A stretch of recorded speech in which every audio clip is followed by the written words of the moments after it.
नमस्कार। आज की कहानी पति पत्नी की एक बहुत ही सुंदर कहानी है। राधिका और नवीन को आज तलाक के कागज मिल चुके थे।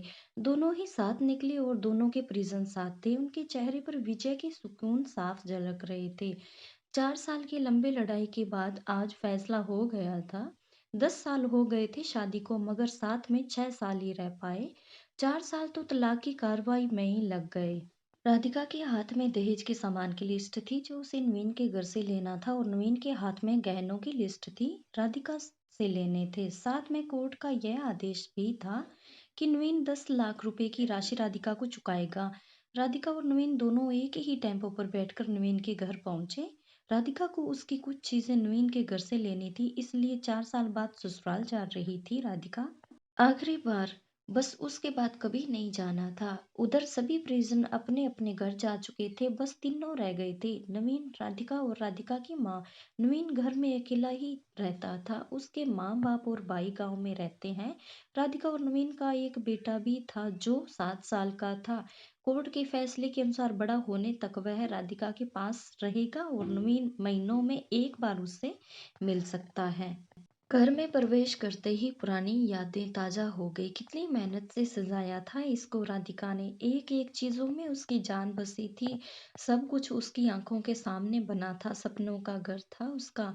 कितने शिद्दत से नवीन ने उसके सपनों को पूरा किया था। नवीन थका हारा सा सोफे पर बैठ गया और बोला, ले लो जो कुछ भी चाहिए, मैं तुम्हें नहीं रोकूंगा।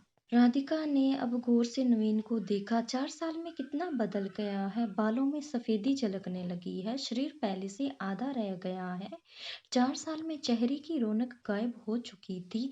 वह एक कमरे में गई जहां उसके दहेज का अधिकतर सामान पड़ा हुआ था।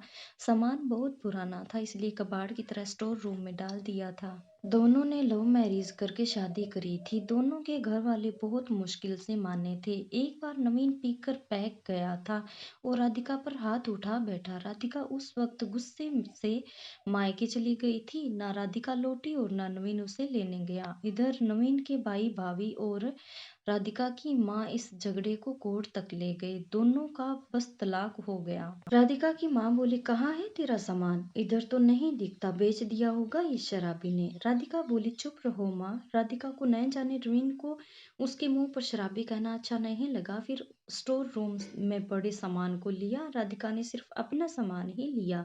नवीन के सामान को उसने छुआ तक नहीं। उसके बाद राधिका ने नवीन को गहनों से भरा हुआ बैग पकड़ा दिया। नवीन ने बैग वापस राधिका को दे दिए और कहा, रख लो, मुझे नहीं चाहिए, काम आएगा तुम्हारी मुसीबत में। गहनों की कीमत 15 लाख से कम नहीं थी। कोर्ट की बात कोर्ट में ही खत्म हो गई राधिका। वहां तो मुझे भी दुनिया का सबसे बुरा जानवर और शराबी साबित किया गया है। ये सब सुनकर राधिका की माँ ने कहा, नहीं चाहिए हमें यह गहने, और वह 10 लाख भी नहीं चाहिए जो कोर्ट ने देने को कहा था। नवीन सोफे से खड़ा हो गया। राधिका ने अपना मुंह फेर लिया। नवीन बोला, इतनी बड़ी जिंदगी पड़ी है, कैसे काटोगे? ले जाओ, तुम्हारे काम आएगा। इतना कहकर नवीन ने भी मुंह फेर लिया और दूसरे कमरे में चला गया। राधिका भी नवीन के पीछे उसके कमरे में चली गई। वह रो रहा था, अजीब सा मुंह बनाकर। राधिका ने पहले उसे कभी रोते हुए नहीं देखा। आज पहली बार उसने उसे रोते हुए देखा। उसे रोता देख राधिका को बहुत बुरा लगा।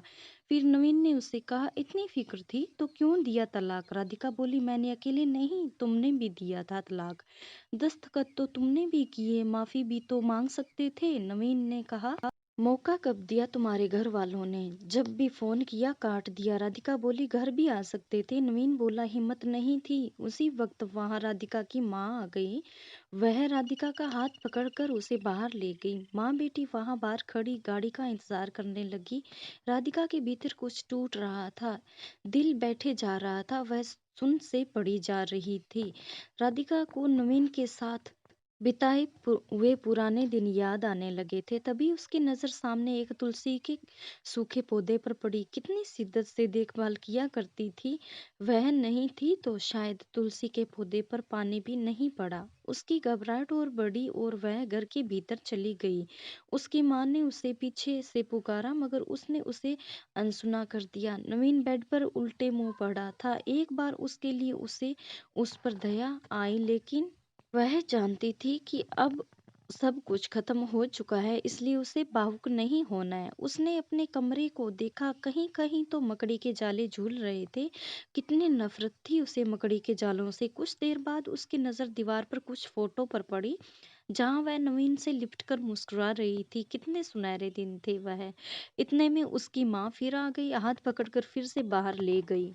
बाहर गाड़ी आ गई थी, सामान गाड़ी में डाला जा रहा था। वह लोग गाड़ी में बैठ गए। नवीन गाड़ी की आवाज़ सुनकर बाहर आ गया।